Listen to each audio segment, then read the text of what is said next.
once again, we've hit the language restructuring phase, and right now it's the left that's in the process of doing it, much like the right has done it many of the times in the past. And what we see is that the term that's being used now is Bidenomics. And this was initially an attack on the Biden administration and how their handling of the economy went during the COVID lockdowns, during the hysteria, how they handled business development, which I would call business destruction realistically. Joe Biden now claiming that there's more jobs now than there's ever been, which realistically, if that's the case, then it's people working two jobs, claiming that we've had a higher amount of job growth than any other time in human history, especially in the United States, which is so important. And what we really see is that this job growth is just people getting their jobs back. People were out of work for so long. Millions of people lost their jobs. Millions of people made poor and destitute from the COVID lockdowns, which is why we see the term Bidenomics coming into play and being relevant. And now we see it being co-opted by the Biden administration itself in an attempt to turn it around. And in this process of turning it around, they want to say that this is going to be the way Joe Biden wins back America's economy, and America is the number one stature on the field. And what blows my mind about this is that this is, once again, just the co-opting of language, and we see this very much with how the word woke was used during the Occupy Wall Street times and now how it's changed so drastically. And you see this realistically with the term vaccination and how the definition of vaccination has changed just from pre-2015 era to now. And in 2015, the definition for vaccination was injection of a killed or weakened infectious disease or organism in order to prevent the disease itself. Vaccination in 2021 was the act of introducing a vaccine into the body to produce immunity to a specific disease. So we go from to prevent the disease itself to provide immunity for a specific disease. And then in September 2021, it was changed to the act of introducing a vaccine into the body to produce protection from a specific disease. So we had the sliding scale of language control shifting us from to prevent a disease to produce immunity for a specific disease, to provide protection, which this is just the perfect example of how language shifting works. All they do is move the goalposts subtly and more subtly, and this is what allowed Big Pharma to get away with the absolute travesty that they put upon the society across the world throughout the COVID lockdowns and the COVID hysteria, effectively forcing people by government mandate to take their injections. And that is absolutely criminal for anyone that believes in the process of bodily autonomy. Doesn't matter left or right. This should be a heinous encroachment on personal freedom and personal liberty. Let's go ahead and jump in and see what Bidenomics has for us. We have a tweet from the Steward of the United States, the Biden administration. It says, "This is Bidenomics, folks. Bidenomics, noun. Bidenomics is about growing the economy from the middle out and the bottom up, not the top down. It's an economic vision where we make smart investments in America, educate and empower American workers, and promote competition to lower costs and to help small businesses." This is the polar opposite of what happened during the COVID crisis and the lockdowns, where what we did was we grew the economy, psych, we downsized it and shrunk it to a staggering degree because we locked everything down and shut everything down and removed people from their jobs.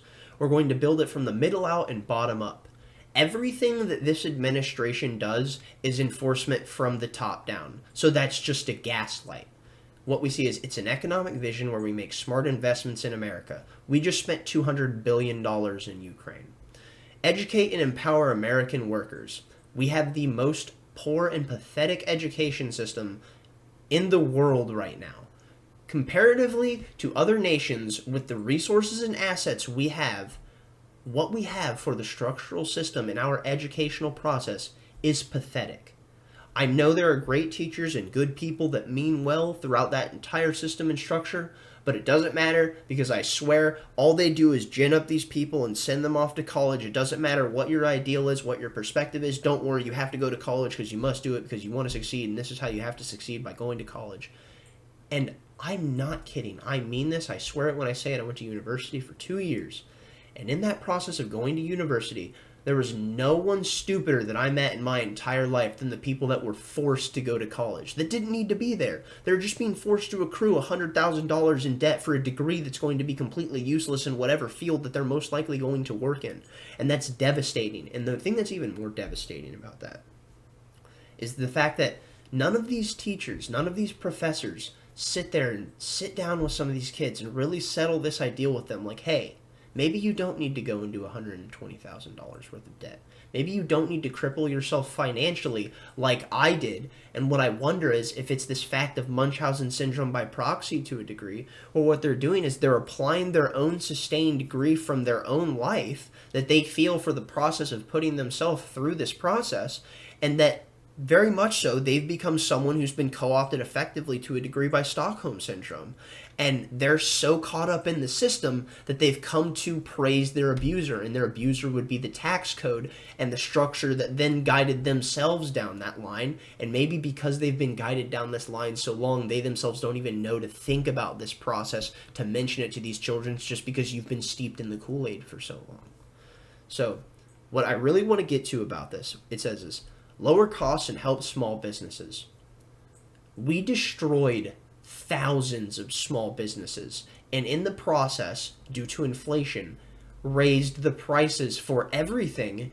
And what inflation is, for people who are not aware at the most base level, it is a tax on the poor. Because inflation doesn't affect people the same way who are wealthy and who hold assets. It affects the middle class and the poor the most. And what we see in the United States currently with our current economic system is we have socialism for the rich and we have cronyism for the middle class and the poor. And that is completely decimating the economy and destroying the American people, and it's going to completely bifurcate the culture even further. And this is what people like Robert F. Kennedy Jr. are running on. The idea of bringing back the American culture, because it's been bifurcated through economic means and through so many other different facets, by sending wars abroad and bringing all of this hatred home, because all we did was spread hatred abroad. And in the process and the pursuit of trying to slay dragons abroad, all we did was bring the demons home. That is one of the most important things to realize when it comes to all of this, that in the pursuit of conquest, we will only decimate our people and our economy. In the pursuit of economic growth and conquest, what we will do is seek to bolster the people of the world, and not only them but ourselves, because through the process of pushing prosperity through economic means, one, if goods cross borders, people don't, or soldiers don't. And that is so valuable, because if we have goods crossing borders, that means we have open trade, and open trade leads to prosperity, and that means that hopefully the more poor and destitute areas of this world can achieve the prosperity that we see in the United States, that we are lucky enough to be graced with. Let's go ahead, jump into this. And what we see from Biden is economics. Bidenomics as an economic philosophy will not only restore the American dream, it'll bring us together as a nation. I've long said it's never been a good bet to bet against America, and I can honestly say I've never been more optimistic about America's future. Can't say I'm in the same boat, although he's definitely right about the idea of betting against America. Look at what happens to all the countries that do. Look at Libya. Look at fucking Pakistan. Look at Afghanistan. Look at Iraq. Look at Iran.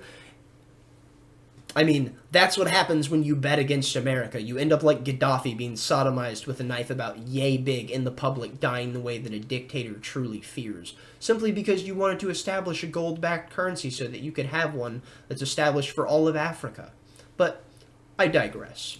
What we see here is we have Joe Biden's actual Twitter, because we have the POTUS Twitter and then we have Joe Biden's Twitter. And it's just talking about the Department of Education, how we're gonna save the economy through Bidenomics, and I'm gonna send that money to Ukraine, man. That's literally all I ever hear anytime I hear this guy talking.